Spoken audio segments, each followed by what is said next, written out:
여러분, 로켓 만드는 회사랑 인공지능 회사가 만난다면 과연 무슨 일이 벌어질까요? 오늘 이 시간에는요, 기술 산업의 판도를 그냥 통째로 뒤바꿔버릴지도 모를 정말 어마어마한 합병 소식을 한번 제대로 파헤쳐 보겠습니다. 네, 헤드라인은 아주 간단하면서도 뭐랄까 굉장히 강력합니다. 일론 머스크의 우주기업이죠. 스페이스X가 그의 또 다른 회사, 인공지능 스타트업 xAI를 공식적으로 인수했다는 소식입니다. 그리고 이 두 회사가 합쳐지면서 탄생한 이 새로운 기술 거인의 가치가 얼마인지 아세요? 무려 1조 2,500억 달러입니다. 와, 정말 상상조차 하기 힘든 엄청난 규모라고 할 수 있죠. 자, 그럼 지금부터 이 기념비적인 거래가 대체 어떻게 이루어진 건지 그 세부 사항을 하나씩 뜯어보겠습니다. 도대체 무슨 일이 있었던 걸까요? 이번 거래의 두 주인공을 한번 보시죠. 한쪽은 다들 아시는 것처럼 로켓과 위성통신 분야의 거의 절대 강자 스페이스X고요. 다른 한쪽은 챗봇 그록을 개발해서 요즘 한창 떠오르고 있는 AI 스타트업 xAI입니다. 바로 이 둘이 이제 한 지공 아래 가족이 된 겁니다. 자, 이 표를 보시면 정말 흥미로운 점이 눈에 띄는데요. 바로 각 회사의 가치가 이번 거래를 통해서 어떻게 평가됐는지를 보여주는 부분입니다. 스페이스X는 기존에 약 8천억 달러에서 무려 1조 달러로 껑충 뛰었고요. xAI 역시 2,300억 달러에서 2,500억 달러로 둘 다 엄청난 프리미엄을 인정받았다는 걸 알 수 있죠. 자, 그런데 이 숫자들 1조 달러, 2,500억 달러 이게 사실 감이 잘 안 오잖아요. 그래서 이번에는 이 엄청난 액수가 실제로 어느 정도의 규모인지 다른 역사적인 사례와 비교하면서 한번 제대로 체감해 보겠습니다. 우선 xAI의 가치에만 한번 집중해 볼게요. 이번 거래에서 2,500억 달러로 평가받았다고 말씀드렸잖아요. 아니, 스타트업 하나의 가치가 2,500억 달러라니? 이것만으로도 정말 입이 떡 벌어지는 규모입니다. 그리고 이 거래는요, 그냥 큰 거래 수준이 아니라 아예 새로운 역사를 썼습니다. 보세요. 2000년에 있었던 보다폰의 만네스만 인수가 2,030억 달러로 이전까지 글로벌 M&A 최고 기록이었거든요. 그런데 무려 26년 만에 그 기록을 가뿐하게 깨버린 겁니다. 자, 다음으로 넘어가서요.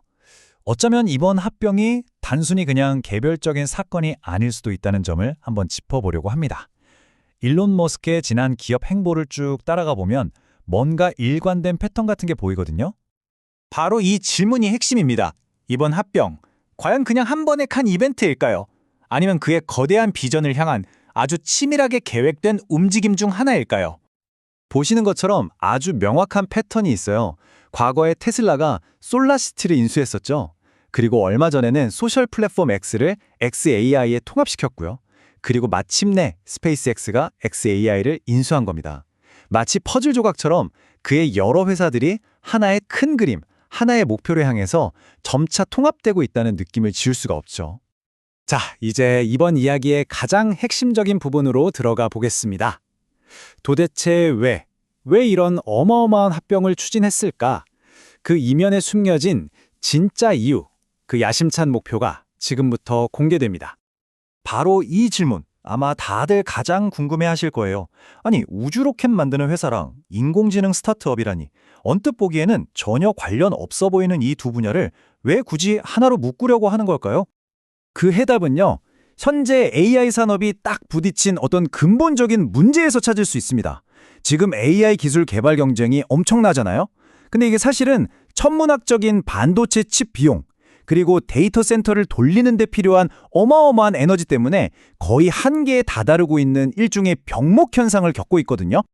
그리고 바로 이 문제에 대해서 일론 머스크는 정말 급진적인 해결책을 내놓습니다.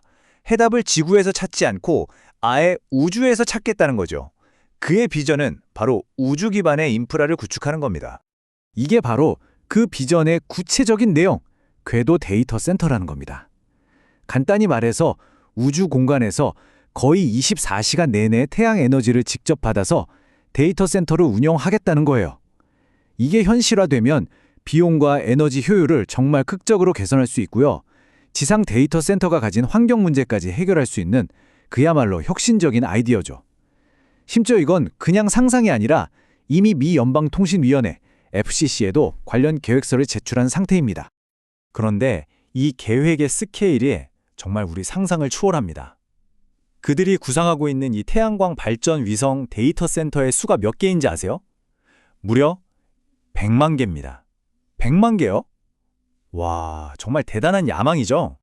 하지만 여러분, 이렇게 미래지향적인 비전이 현실이 되기까지는 당연히 넘어야 할 산이 많겠죠? 자, 마지막으로 이 거대한 계획이 마주하게 될 현실적인 도전 과제들은 무엇인지 한번 냉정하게 짚어보겠습니다. 새로 탄생한 이 거대 기업은 앞으로 여러 방면에서 아주 강도 높은 감시를 받게 될 겁니다.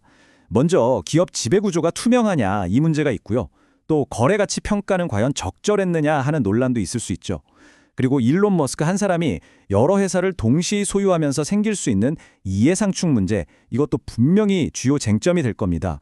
특히나 나사나 국방부 같은 미국 정부기관과 맺은 계약 규모가 어마어마하기 때문에 아마 훨씬 더 엄격한 조사가 이루어질 것으로 보입니다. 결국 이 모든 이야기를 종합해보면 우리는 이런 질문에 도달하게 됩니다. 이 거대한 합병은 과연 인류의 기술을 한 단계 더 끌어올릴 위대한 도약일까요? 아니면 한 개인에게 이 세상을 벗어난 수준의 막대한 권력이 집중되는 좀 위험한 신호탄일까요? 그 판단은 이제 여러분의 몫으로 남겨두겠습니다.